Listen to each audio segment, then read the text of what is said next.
You know, the world of English is a fun and exciting place to be. I'm so glad you could join me for another lesson.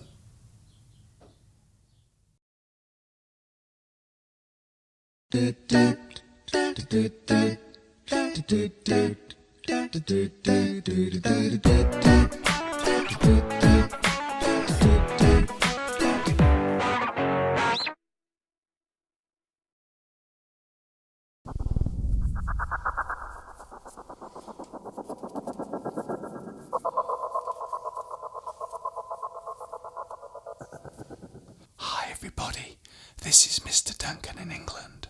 How are you today? Are you okay? I hope so. Are you happy? I hope so. You may be wondering why I am speaking in this low voice. The reason is because today we are going to take a look at words in English that contain a certain type of letter. A part of English that can cause confusion and difficulty for all English learners. In today's lesson, we are going to take a look at words with silent letters.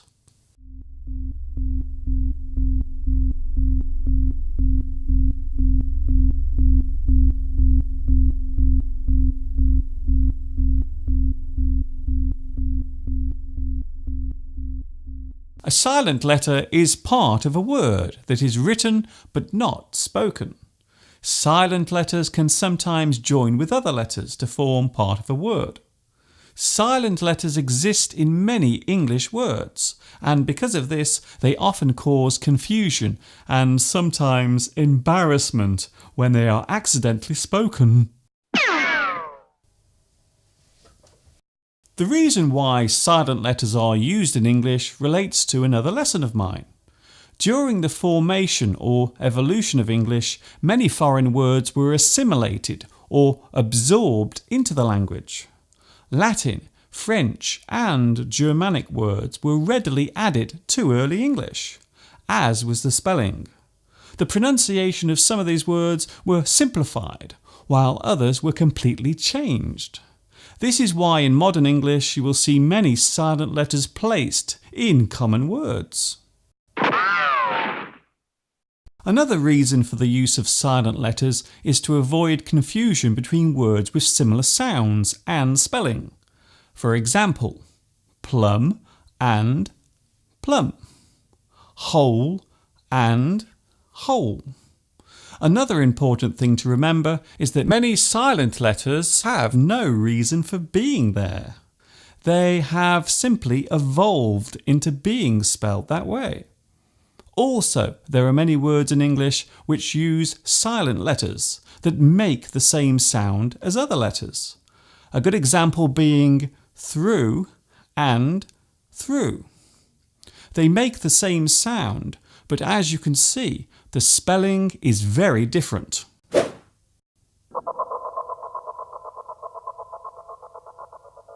Some silent letters seem to have no logical purpose at all. For example, the B in comb, womb and bomb. There is only one letter change between these words, yet they are pronounced differently.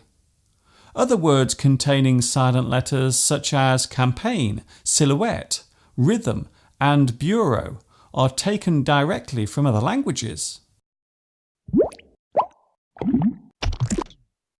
The most common silent letters in English are B, H, K, T, U and W. You will notice that I have not included the letter E in that list, as it comes at the end of many words. It is worth noting that the letter X is not a silent letter. It often starts a word by being pronounced as Z, such as in xylophone and xenophobia. This particular use stems from the language of the ancient Greeks. Now, let's take a look at some English words that contain silent letters.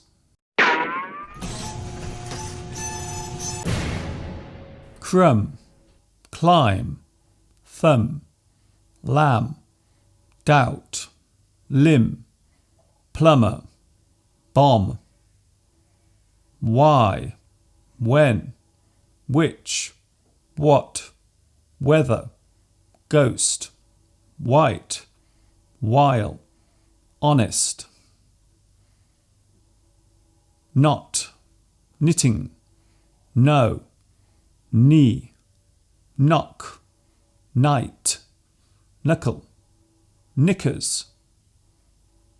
Soften, listen, match, butcher, castle, Christmas, hasten. Guard, guess, guitar, building, rogue, guest, biscuit, tongue. Wreck, wrestling, hole, sword, two, wrong, writing, wrist, wrinkle.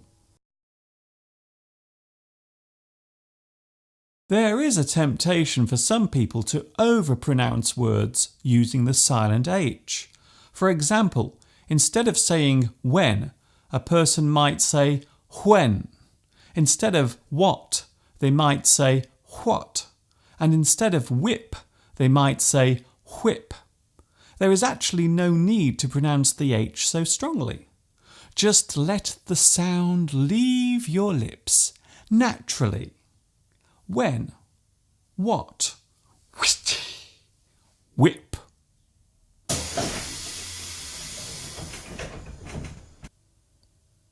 There is no doubt that silent letters cause confusion for everyone, including native English students. Many of the silent letters have no purpose, and to be blunt, quite a few make no sense. But exist they do. There is no need to feel afraid of these letters, as the more familiar you become with English, the more you will recognise their placement within words. This is one of the reasons why reading is such a major part of learning English. It is a great way of familiarising yourself with not only the spelling of words, but also the idiosyncrasies and odd quirks contained within English itself. I hope you have enjoyed today's lesson talking all about those pesky silent letters, and that you will join me again for another lesson very soon.